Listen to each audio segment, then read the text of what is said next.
Bueno, ¿ahí está bien ahora? Bueno, buenas tardes, hermanas.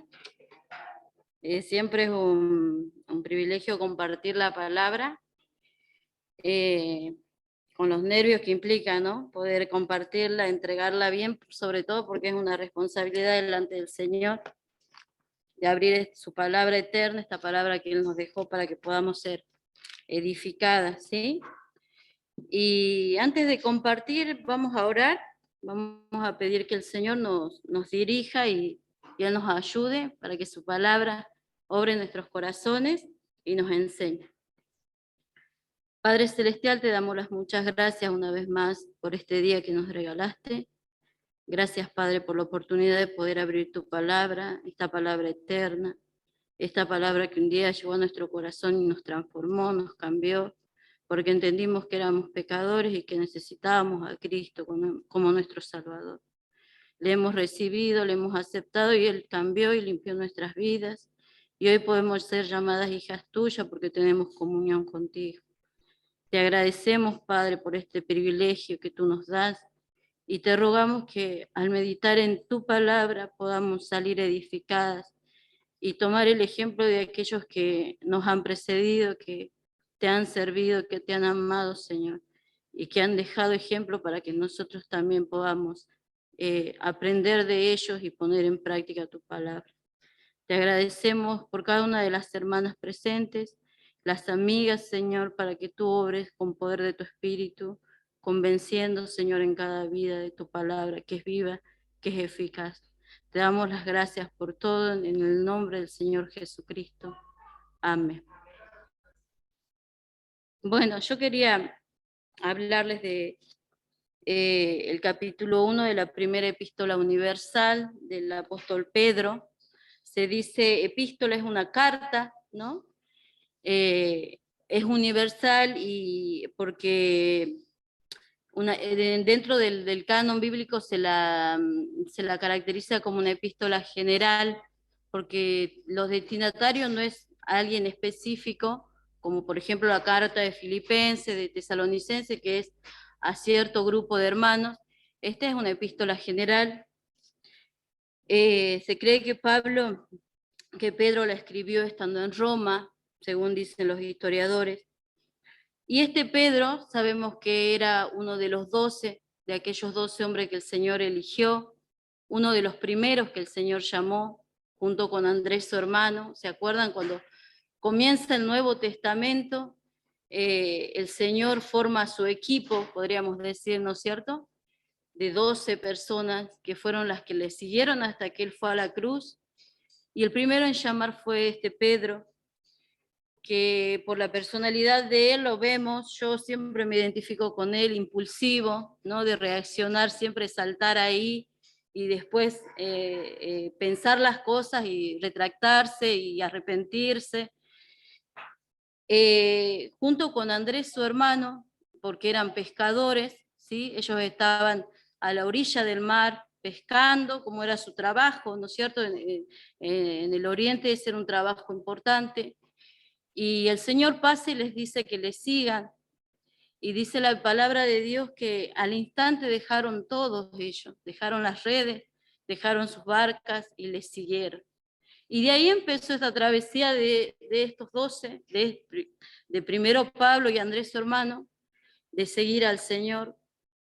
Y vemos que cuando el Señor habla en los evangelios, cuando los evangelistas cuentan, ellos siempre mencionan a Pedro, Juan y Jacobo. Eran 12, pero estos tres en particular eran los que participaban de las cosas más íntimas del Señor, ¿no? Y lo vemos a Pedro cuando el Señor lo lleva a aquel monte para transfigurarse. Transfigurarse, nosotros vivimos en un mundo donde conviven dos aspectos de este mundo, un mundo espiritual y este mundo físico que es el que vemos nosotros. El mundo espiritual no lo podemos ver porque son espíritus y en ese mundo que nos rodea, que está acá, está nuestro Señor, nuestro Dios que es espíritu, pero también está Satanás y sus demonios. El Señor dice que subió a un monte y los llevó a ellos y se transfiguró delante de ellos, ¿sí? Delante de Pedro, de Juan. Y saltó Pedro y le dice, Señor, qué bueno es, dice, que estemos acá. ¿Por qué no hacemos una enramada y nos quedamos nosotros acá? Él quería quedarse ahí. Y dice que el Señor estaba hablando con Elías y Moisés, que ellos ya habían muerto hace muchísimo tiempo. Elías representaba a los profetas, Moisés la ley. El Señor charlaba con ellos de que él tenía que ir a la cruz a morir por nosotros. Y Pedro no entendía, él decía que bueno que no entendía lo que pasaba porque el Señor ya les había dicho que él tenía que ir a la cruz. Pedro le dijo, Señor, no, ten compasión de ti. Y el Señor le tuvo que decir a Pedro, apártate de mí, Satanás, porque era el diablo obrando a través de Pedro para impedir que lo fuera a la cruz.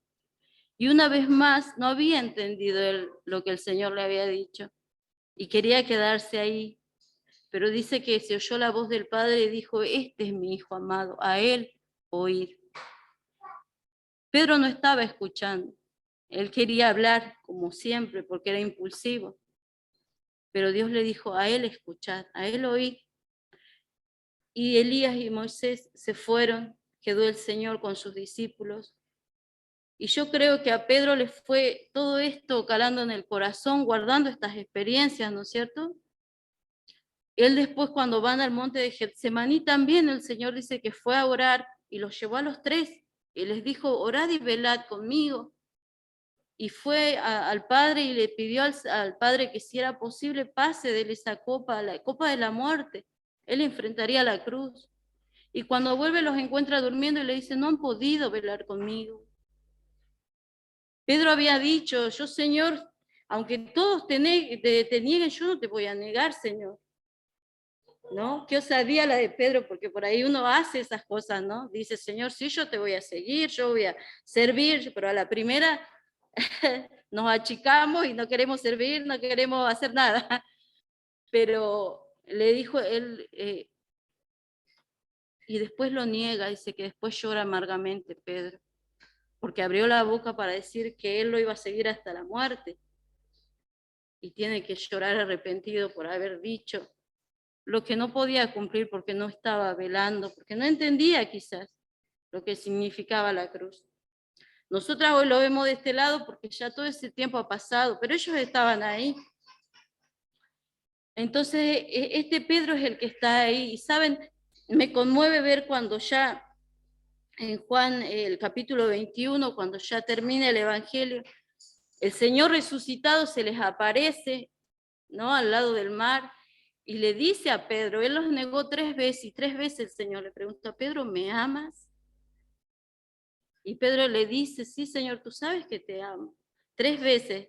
Y la tercera vez, Pedro, entristecido, el Señor le dice, Pedro, ¿me amas? Y el Señor le dice, Señor, Pedro le dice, Señor, tú lo sabes todo. Tú lo sabes todo. Tú sabes que te amo. Entonces el Señor le dice, apacienta mis ovejas. Y vamos a leer ese texto porque es hermoso. A Pedro ahora lo vemos en Roma, ya anciano, ya había pasado toda esta juventud de él y ahora es un hombre mayor, maduro espiritualmente, escribiendo esta carta a hermanos en un contexto muy difícil de la historia. Y vamos a leer Juan 21, 18 al 19.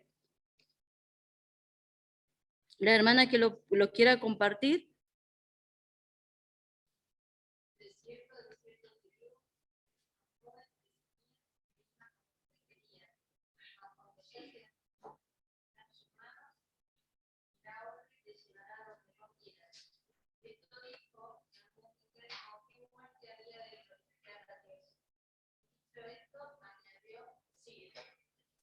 Impresionante ese texto, ¿no? Lo vemos a Pedro todo en su carácter impulsivo y el Señor le dice, ahora eres joven y vas a donde querés, pero cuando seas viejo extenderás tus manos, dice, y otro te señala y te llevará a donde tú no quieras, dando a entender la muerte que él iba a tener. Los historiadores dicen que él murió crucificado boca abajo porque no se consideraba digno de morir como el Señor. Fue muerto así. Entregó su vida como cada uno de ellos, ¿no? Y más adelante dice, porque le dice el Señor, sígueme. Y le dice, y Juan iba al lado del Señor y le dice, Pedro, el Señor, todavía no entendía él. ¿Qué de este? Le dice por Juan, porque Juan iba más cerca del Señor. ¿Y qué a ti? Le dice el Señor. Sígueme tú. Si yo quiero que él quede hasta que yo venga, va a ser así. Y de hecho Juan fue el único que murió siendo viejo. Los demás fueron decapitados, muertos en cruz, a espada, todos los 12. El que quedó viejito, exiliado en la isla de Patmos, fue Juan. Y después volvió y murió de viejo. Fue el único. Este es Pedro. Y ahora ya anciano lo vemos acá, escribiendo esta carta a los hermanos. Y en este contexto, hermanas, gobernaba el Imperio Romano aún. El Imperio Romano gobernó hasta el 500, casi después de Cristo.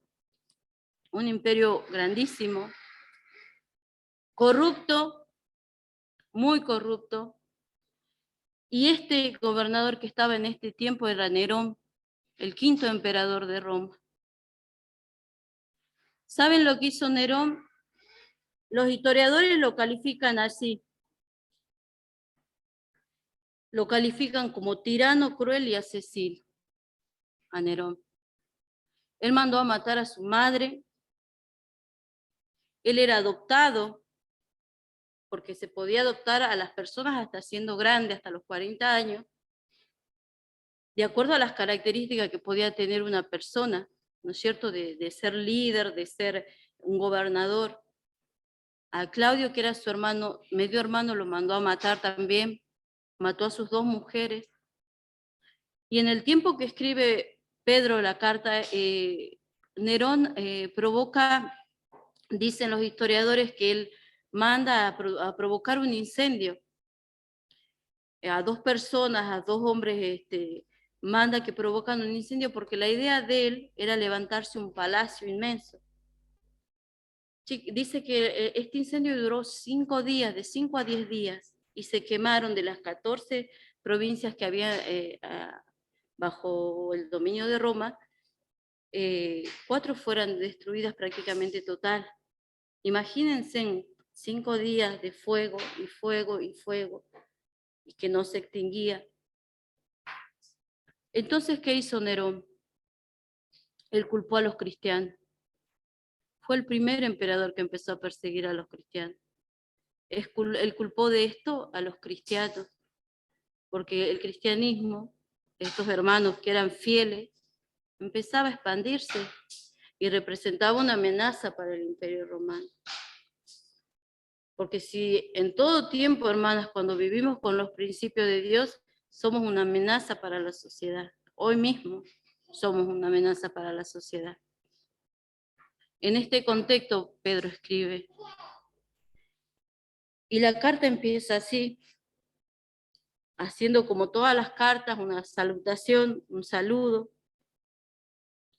Y Pedro, ya anciano, dice: Pedro, apóstol de Jesucristo, a los expatriados de la dispersión en el Ponto, Galacia, Capadocia, Asia y Bitinia, elegidos según la presciencia de Dios Padre en santificación del Espíritu, para obedecer y ser rociados con la sangre de Jesucristo. Gracia y paz sean multiplicadas. Se cree que los hermanos eran en su mayor parte gentiles, pero acá cuando habla de la dispersión de la diáspora, son los judíos que no están en Israel. Ustedes vieron que durante toda la historia, creo que en el siglo pasado, recién en el año 64, por ahí Israel vuelve a ser un estado recién, no hace mucho tiempo. Pero Dios les había dicho que si ellos desobedecían, ellos iban a ser dispersos. Y hasta no hace mucho tiempo ellos están desparramados por todo el mundo, el pueblo de Israel. Y ahora están volviendo a Israel. Porque el Señor también dijo que cuando ellos vuelvan a ese lugar, ahí en el templo que se va a levantar donde está la mezquita ahora, que ya los rabinos, los judíos ya tienen preparados los planos para levantar el templo, ahí se va a manifestar el anticristo, aquel que los judíos esperan, porque hay muchos judíos que no creen en el Señor Jesucristo, ellos siguen esperando al Mesías, y este gobernador, este anticristo, se va a presentar como un rey bueno primero, que va a traer aparente paz, y después se va a manifestar con toda su furia. Los judíos están volviendo a ese lugar, pero Dios los dispersó. Y Pedro acá les escribe a ellos, a los hermanos de la diáspora, a los expatriados, dice, o sea que estaban fuera de su lugar, de su lugar. Imagínense a estos hermanos, habían perdido todo, porque aparte de ser perseguidos, habían perdido, se les habían quemado sus casas, sus pertenencias, y tenían que ir de un lugar a otro. Y si los apresaban y si los agarraban, hermanas, lo que hacía Nerón con ellos era ponerles pieles de animales y largarlos a los perros hambrientos, que los despellejaban, los desgarraban, y así morían nuestros hermanos. O los ponía en pilas y les prendía, los quemaba vivos para iluminar sus fiestas. Todas esas atrocidades hacía Nerón con estos hermanos. Pero ellos no negaban al Señor. Si los encontraban, entregaban sus vidas. Esta carta se dice que es una carta de sufrimiento, pero también de esperanza. ¿Por qué? Porque Pedro los motiva a no pensar en lo que está acá en la tierra, sino a lo que ellos les espera cuando mueran, cuando entreguen sus vidas. Y acá en el segundo versículo, estos hermanos, como dice acá Pedro, estaban dispersos por toda la parte que hoy sería Turquía, que es, estaban estas ciudades donde estaban estos hermanos dispersos. Y el versículo 2 dice, elegidos según la presciencia de Dios Padre. Elegidos según la presciencia, el anticipado conocimiento de Dios. Nosotros sabemos que Dios es omnisciente, sabe todas las cosas. Y Él sabe quiénes van a ser salvos y quiénes no. Pero no elige arbitrariamente el Señor. Él nos da la libertad para elegir, porque si no sería injusto si Él elegiría a algunos y a otros no. Pero en su soberanía, en su omnisciencia, Él sabe al final quiénes van a ser salvos y quiénes no. Hoy estamos en el tiempo de la gracia. Pablo le escribe a los elegidos, dice. Y acá vemos que también obra la Trinidad, ¿no? Porque dice, según la presciencia de Dios Padre, menciona al Padre, en santificación del Espíritu, el Espíritu Santo, para obedecer y ser rociado con la sangre de Jesucristo, el autor de nuestra salvación, el Señor Jesucristo. La Trinidad presente en la obra de salvación y de santificación siempre, siempre. El Señor cuando se fue, Él dijo, yo voy a enviar mi Espíritu, yo me tengo que ir, pero Él vendrá. Y Él es el que está en nosotras, en cada una de las que hemos creído en Cristo como Salvador. Y empieza el cuerpo de la carta y dice acá, bendito el Dios, el verso 3, y Padre de nuestro Señor Jesucristo, que según su grande misericordia nos hizo renacer para una esperanza viva por la resurrección de Jesucristo de los muertos.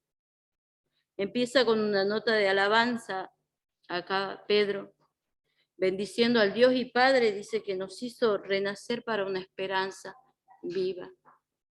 Hermana, nosotras en esta vida esperamos muchas cosas, ¿no es cierto? Cuando tenemos a nuestros bebés pequeños, esperamos que crezcan sanos, que empiecen a caminar, que dejen los pañales. Cuando empiezan la primaria y ya empiezan otras cosas, ¿no? Esperamos que pasen de grado, esperamos que superen los obstáculos que a ellos se les presenta. Cuando ya salen de la primaria esperamos que vayan al secundario, y ya cuando están en el secundario nuestros hijos ya esperan ellos mismos tener un trabajo, una carrera. Siempre estamos esperando algo. Pero cuando eso algo llega, ya está. Volvemos a esperar o a anhelar otra cosa más. Así es nuestra vida, ¿no es cierto? Pero acá dice Pedro, bendito el Dios y Padre de nuestro Señor Jesucristo, que nos hizo renacer para una esperanza viva. Esto es distinto, esto camina todos los días con nosotros. Esta esperanza viva que dice Pedro. Yo no sé si a ustedes les pasa, hermana, pero uno todo el tiempo piensa. Un hermano decía, ¿no? Cuando vinimos a Cristo se nos solucionaron las vidas, y otro decía, se nos complicaron las cosas. Porque ahora sabemos cuando pecamos. Ahora sabemos lo que Dios pide de nosotros. Y acá Pedro lo dice, una vida de santidad. Como decíamos al principio, es hermoso todos nuestros anhelos que tenemos como mujeres. ¿Cuánto nos cuesta, hermana? El hermano Eber Gallito hacía un análisis, y yo, dice, leo la Biblia 10 minutos por día. Saquen la cuenta en un año, saquen la cuenta en 70 años, son unas horas insignificantes las que leemos. Pero como yo siempre le digo a mis hijos, Dios nos da gratis el aire para respirar y todas las cosas que tenemos. Y no podemos dedicarle ni siquiera una hora. Qué triste. Estos hermanos eran perseguidos y entregaban sus vidas por el Señor. Nos hizo renacer. Si no hemos renacido, no podemos conocer a Cristo. Tenemos que volver a nacer, como le dijo el Señor a Nicodemo. Tenemos que volver a nacer. Nicodemo era un hombre viejo. ¿Cómo voy a nacer de nuevo, Señor?, le dice Nicodemo. ¿Cómo voy a hacer siendo viejo entrar otra vez al vientre de mi madre? No, Nicodemo. Es como el viento. Al viento vos lo escuchás, lo sentís, pero no lo podés ver, no sabés a dónde va. Así es el nacimiento espiritual. Es un nacimiento que solo el Espíritu de Dios nos da y nos transforma. Cambia nuestra mente, nuestro corazón, nuestra vida, y ya no somos indiferentes a Dios, porque ahora tenemos comunión con Dios. Ahora le seguimos a Él. Y su Espíritu, como dice la palabra, da testimonio a nuestro espíritu de que somos hijas de Él. Ese es el nuevo nacimiento. Pedro acá le habla a los renacidos, a los que volvieron a nacer, a aquellos que son hijos de Dios, que tenemos esta esperanza viva. Y gloria a Dios que tenemos esta esperanza viva, hermanos. Por ella estamos y por ella vivimos, ¿no es cierto? Por ella estamos y por ella vivimos.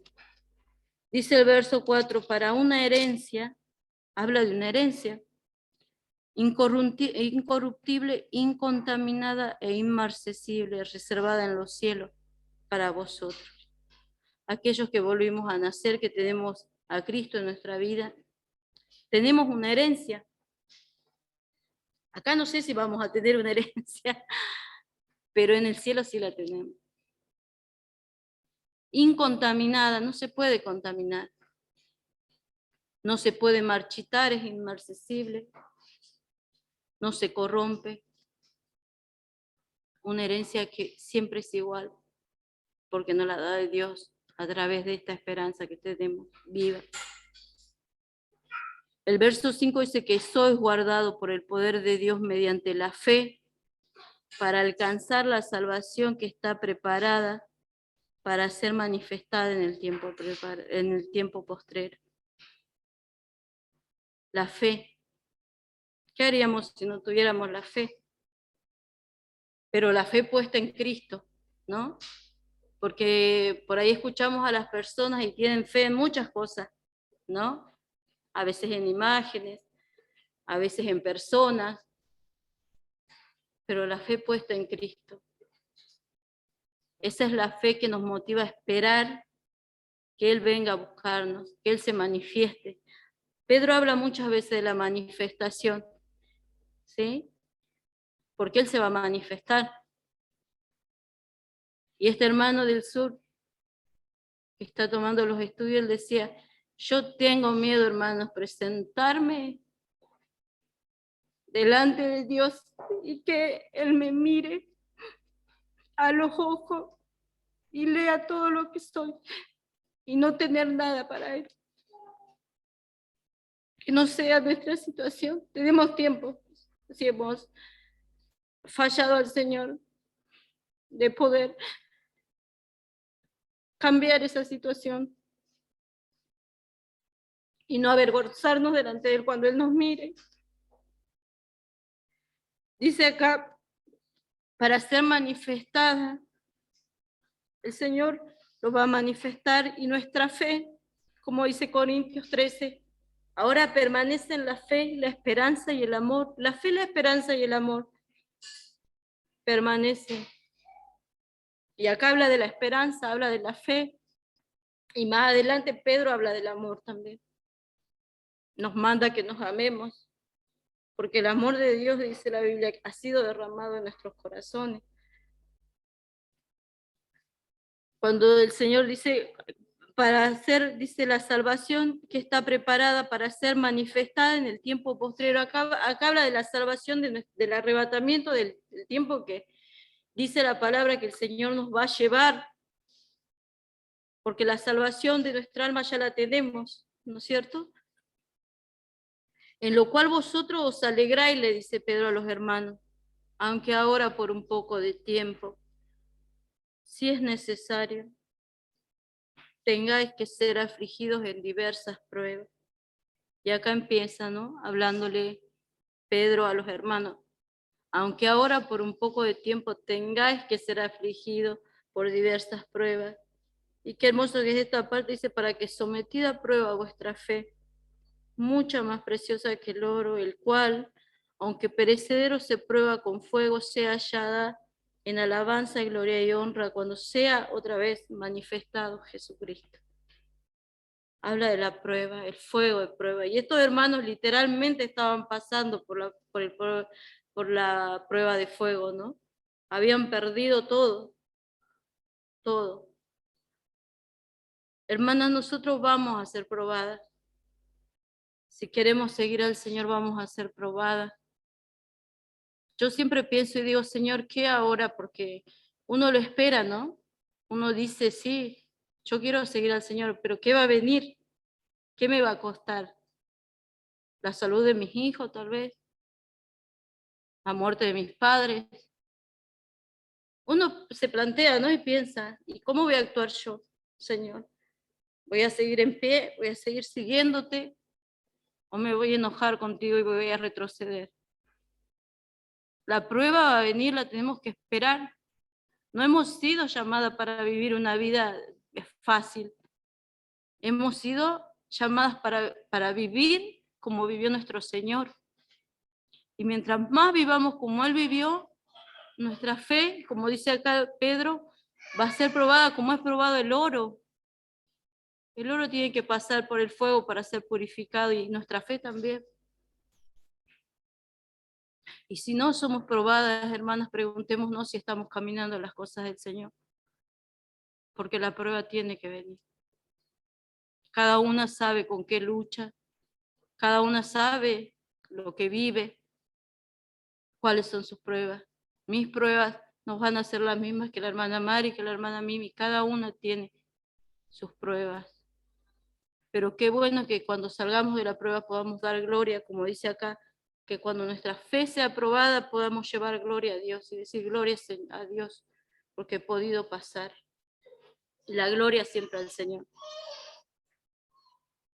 Y sigue Pedro diciendo en el verso 8, a quien amáis sin haberle visto, en quien creyendo, aunque ahora no lo veáis, os alegrás con gozo inefable y glorioso, obteniendo el fin de vuestra fe, que es la salvación de nuestras almas.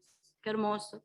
No lo vemos al Señor, no lo vemos, pero creemos en Él. Y sabemos que es real, sabemos que es real, porque Él se ha manifestado en nuestras vidas, porque Él ha cambiado nuestras vidas. ¿Sí? Cada una tendrá su testimonio, cada una sabe de dónde el Señor la sacó. Yo a los 20 años me convertí al Señor. Viví 20 años de mi vida en el mundo, pertenecía a la iglesia católica, estudié con los testigos de Jehová, tenía compañeras mormonas, y de ahí me sacó el Señor.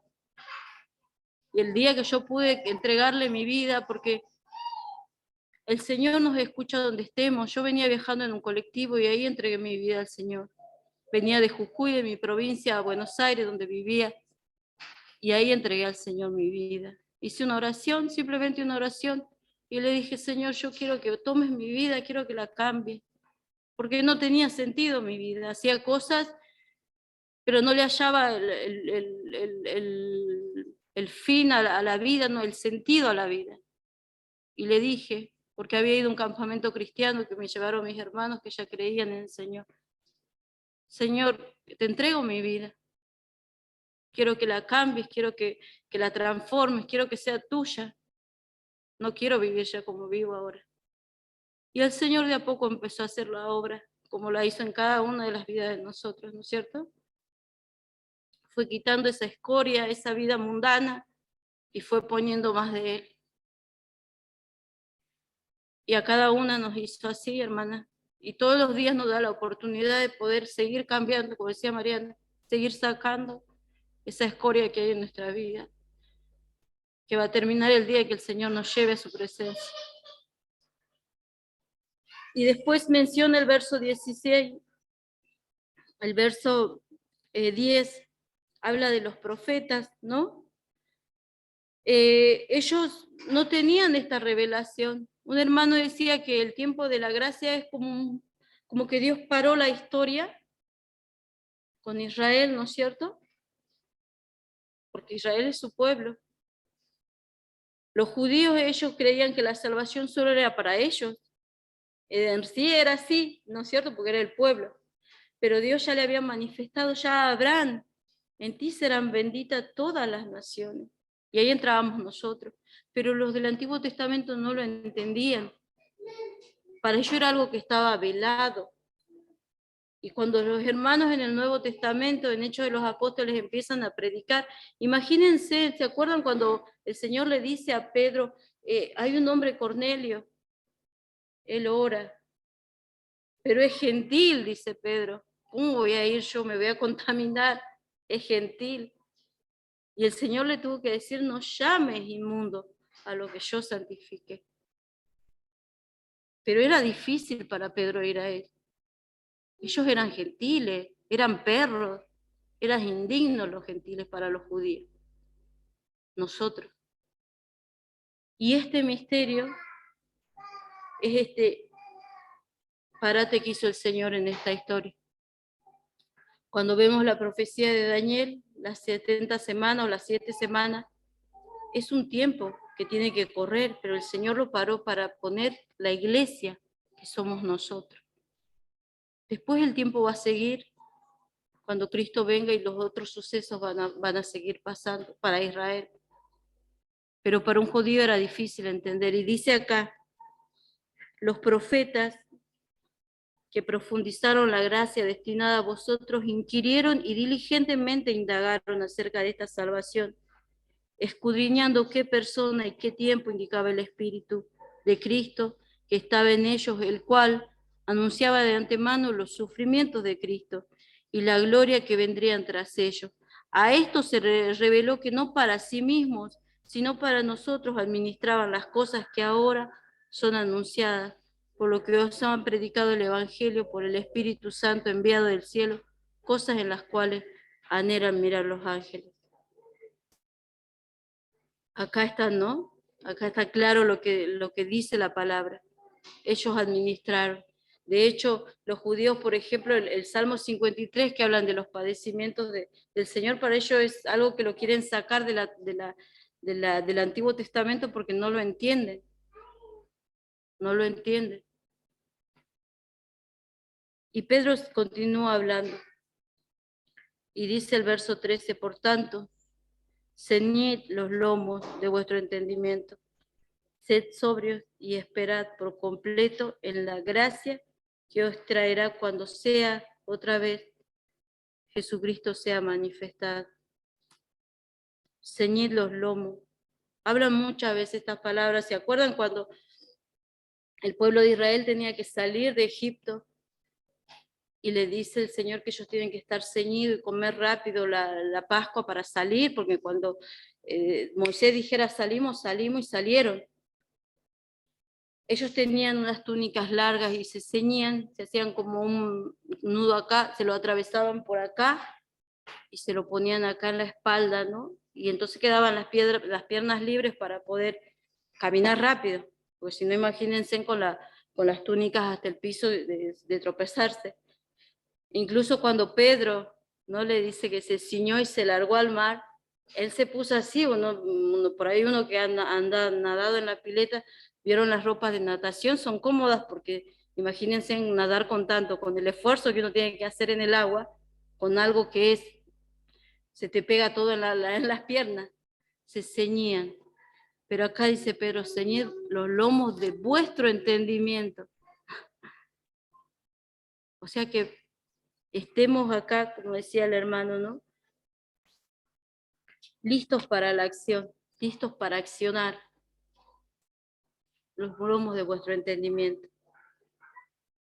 Sed sobrios, tenemos que estar despiertos, porque el Señor en cualquier momento viene. El hermano Pepe siempre dice, ¿lo estamos esperando? ¿Lo estamos esperando realmente, hermana? ¿O qué esperamos? ¿Que se termine la reunión? ¿Ir a ver el partido? ¿Ir a ver la muestra de arte? ¿Qué esperamos? ¿Qué es lo que hay en nuestro corazón? ¿Qué esperamos? Porque dice el Señor, donde esté vuestro corazón, allí donde esté, su tesoro va a ser donde esté su corazón. ¿Qué atesoramos en nuestro corazón? Sed sobrios, dice el Señor, y esperad por completo en la gracia que traerá en nuestro Señor cuando sea manifestado. Debemos esperar por completo en la gracia del Señor. Vamos a pasar por prueba y vamos a pasar de aquí en más muchas cosas, hermanas, que quizás nunca se vieron antes. Las leyes que se están tratando, el mundo, cómo se está, no son los gobernantes los que mueven los hilos, son pequeñas élites que van manejando todo. La ideología de género, Argentina ya aceptó eso, la ideología de género para educar a nuestros hijos. En otros países quitan la patria potestad de los padres para que sea el Estado el que maneje la vida de los hijos. Y que uno como padre, si se opone a que les enseñen la ideología, vaya preso. Nosotros no lo vemos todavía. En otros países un nene de 6, 7 años puede cambiarse de sexo si quiere. O como dijo la ministra de española, que los niños pueden decidir con quién tener relaciones sexuales cuando tienen 8, 6, cuando un niño no está ni maduro intelectualmente, ni siquiera sexualmente para tener relaciones. Eso es abuso, pedofilia, pero lo quieren poner como ley. Ese es el mundo en el que vivimos, hermanas. Abramos los ojos porque vivimos en un mundo y vamos a pasar por pruebas. Cuidemos a nuestros hijos.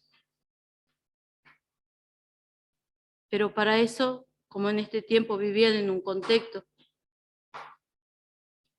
no tenemos que ser ignorantes de lo que pasa alrededor, porque si no, no vamos a poder ayudar a nuestros hijos. Yo tuve que hablarle a mi nena de 11 años de sexualidad y de todo lo que pasa, porque si no se lo enseño yo, se lo enseñan afuera y de mala forma, o en la escuela. Debemos estar despiertos. Los abusos también vienen por eso. En Tucumán me contaba mi hermano que las iglesias abusaron a muchos chicos. En las iglesias hay que tener cuidado con los falsos maestros, los falsos cristianos, mucho cuidado.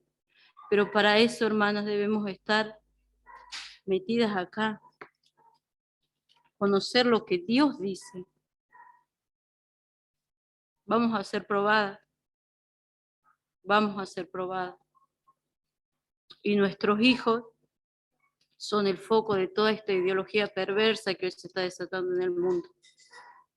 Ellos son el foco, porque son pequeños, porque son influenciables, Porque cuando una ideología domina la mente de un niño, puede cambiar una nación, una historia, puede hacer desastre.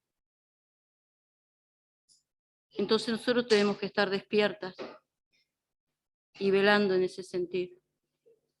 El Señor nos va a guardar, pero el Señor nos da todas las herramientas para que nosotros tengamos entendimiento, hermano, en estas cosas.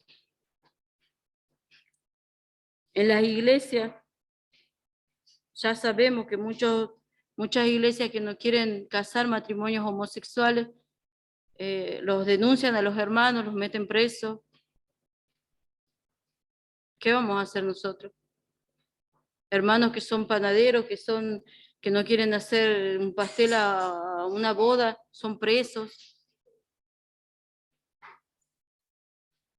Esos son principios cristianos, convicciones que deben dominar nuestra vida. Porque si no, somos como el mundo, siguiendo la corriente de este mundo. Tenemos que pararnos firme, que el Señor nos dé la gracia para hacerlo. Y yo para concluir quería terminarles. Pedro habla, ¿no es cierto? Sigue hablando él del sufrimiento y después da consejos a los jóvenes a sujetarse a los ancianos, a los hermanos a amarse, a las mujeres a estar sujetas a su esposo, como Cristo a la iglesia, a los esposos a tratar a las mujeres como vasos frágiles. Él da una serie de mandamientos a cada uno, ¿no? Pero yo solo quería concluirles leyendo parte de los distintos capítulos, para que no ser tan larga. Pero después dice Pedro, no conforméis a los deseos que antes tenía. No tomemos la forma, Romano también lo dice, no tomemos la forma de este mundo, hermana, porque es fácil amoldarse al mundo. Es fácil pasar desapercibida, pero el Señor no quiere eso, quiere que seamos luz y sal en un mundo que se está pudriendo día a día. Estos hermanos eran perseguidos y muertos. Que nosotras podamos, a pesar de las pruebas, ser valientes y seguir al Señor. Que el Señor nos dé la gracia, hermano. Cuando estudiábamos en el seminario había un grupo de cristianos que cuando eran perseguidos se retractaban, negaban al Señor por salvar sus vidas, cuentan los historiadores. Tenían un nombre específico que no recuerdo ahora. Ellos se retractaban porque tenían miedo a morir, tenían miedo a morir. Entonces negaban a Cristo y se salvaban, sí se salvaban. Pero qué triste presentarse delante del Señor, ¿no? Y muchos otros entregaron su vida, como estos hermanos, que eran comidos por perros, que eran quemados para alumbrar la fiesta de Nerón.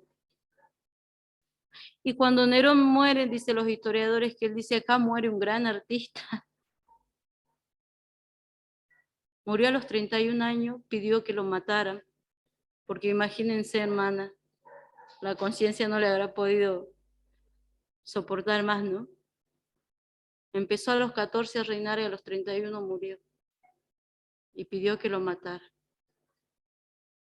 Tantas atrocidades que una conciencia tan oscurecida quizá no pudo cargar. Pero estos hermanos, le dice Pedro, ustedes van a pasar por la prueba. Esperen la prueba, hermano. Esperemos las pruebas. Quizá ahora salimos y ya vamos a tener una prueba. Porque Satanás también está escuchando y viendo, ¿no? Que podamos estar firmes. El tiempo se acorta, cada vez se acorta más. Y algo que nos sirve ver los acontecimientos mundiales es saber que el Señor se acerca. Las potencias mundiales que habla Daniel, ¿no es cierto? Las potencias mundiales. Todo influye para este escenario. ¿Se acuerdan cuando estudiábamos Habacuc, Babilonia? Dice, yo los levanto, son feroces, vienen cabalgando, ellos van a invadir, van a tomar todo. Y acá cuando termina Pedro dice, la iglesia que está en Babilonia. Muchos historiadores dicen que por no decir Roma, porque comparaban, era un término que se usaba entre cristianos, de decir Babilonia, haciendo mención a lo que había sido el imperio babilónico en la antigüedad. Y Apocalipsis dice la gran Babilonia también. Así, este Pedro, hombre que yo lo veo tan, porque dice también las escrituras, ¿no? Cuando habla de Elías, era sujeto a pasiones iguales a las nuestras. O sea, que eran personas como nosotros. Pero qué ejemplo, realmente qué ejemplo de vida. Pedro muere por la causa del Señor. Se cree en el tiempo que gobernó Nerón, 65, 66 después de Cristo. Pablo también muere en manos de Nerón. Y ellos entregaron su vida por la causa del Señor. Y nos dejaron esto escrito para que nosotros nos alentemos. Y para terminar, yo les voy a leer unos versículos nomás que marqué acá. Dice el capítulo 2, el verso 9, mas vosotros sois linaje escogido, real sacerdocio, nación santa, pueblo adquirido por Dios, para que anunciéis las virtudes de aquel que os llamó de las tinieblas a su luz admirable. Dice el 2:13, por causa del Señor someteo a toda institución humana, ya sea al rey como superior, y a los gobernantes como por él enviado para castigo de los malhechores y alabanza de los que hacen el bien.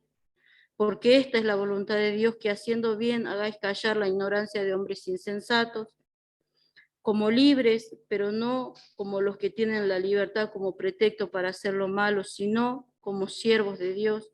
Honrad a todos, amad a los hermanos, temed a Dios, honrad al Rey. Verso 20 dice, pues qué gloria es si pecando soy abofeteado y lo soportáis, mas si haciendo lo bueno sufrí y lo soportáis, esto ciertamente es aprobado delante de Dios, pues para esto fuiste llamado, porque también Cristo padeció por nosotros, dejándonos ejemplo para que sigáis sus pisadas. Capítulo 3, verso 1 dice, asimismo vosotras mujeres, estad sujetas a vuestros maridos, para que también los que no creen a la palabra sean ganados sin palabra por la conducta de sus esposas. Verso 3, vuestro atavío no sea el externo, de peinados ostentosos, de adornos de oro y de vestidos lujosos, sino el interno del corazón, en el incorruptible ornato de un espíritu afable y apacible, que es de grande estima delante de Dios. A los hombres en el verso 7 dice, vosotros marido igualmente, vivid con ellas sabiamente, dando honor a la mujer como a vaso más frágil, como a coherederas de la gracia de la vida, para que vuestras oraciones no tengan estorbo. El verso 8 dice, finalmente sed todos de un mismo sentir, compasivo, amándoos fraternalmente, misericordiosos, amigables, no devolviendo mal por mal ni maldición por maldición, sino por lo contrario, bendiciendo, sabiendo que fuisteis llamados para que heredéis bendición. El verso 14 dice, más también, si alguna cosa padecéis por causa de la justicia, bienaventurados sois.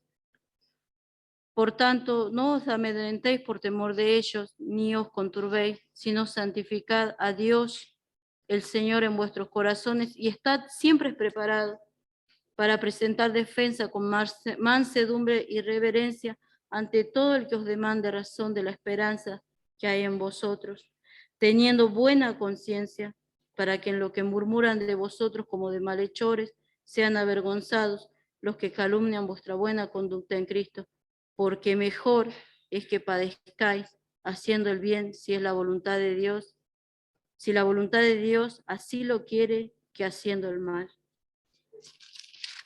Capítulo 4, verso 7 dice, mas el fin de todas las cosas se acerca. Sed pues sobrios y velad en oración, y ante todo tened entre vosotros ferviente amor, porque el amor cubrirá la multitud de pecados.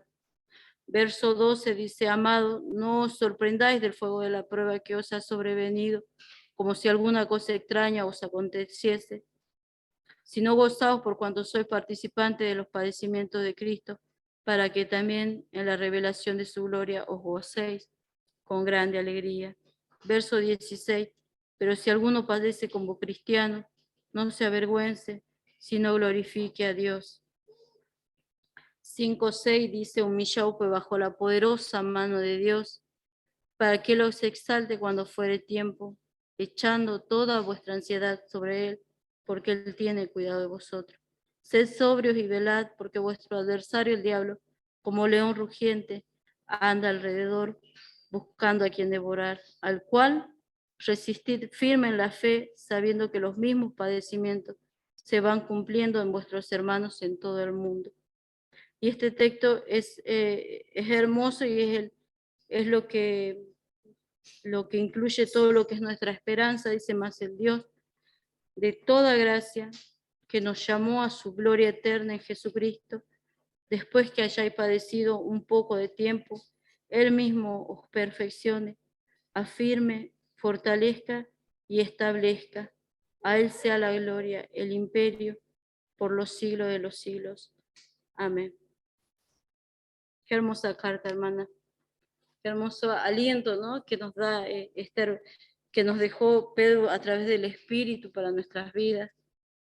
Que si pasamos por el fuego de la prueba, el Señor está con nosotros. Y Él nos va a dar la fuerza para poder resistir, cualquiera sea la situación que nos toque pasar. Pero tenemos que aferrarnos a Él, el Dios de toda gracia que nos llamó a su gloria eterna. Hay un coro que dice, mas el Dios de toda gracia que nos llamó a su gloria eterna, os perfeccione y afirme, fortalezca y establezca.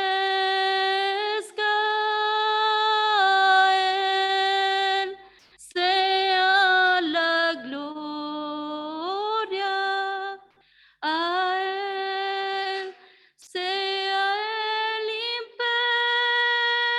imperio por los siglos de los siglos.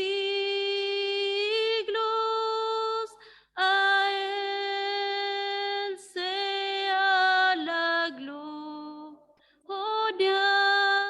a Él sea el imperio por los siglos de los siglos. Amén. Amén. Amén. Amén. Amén.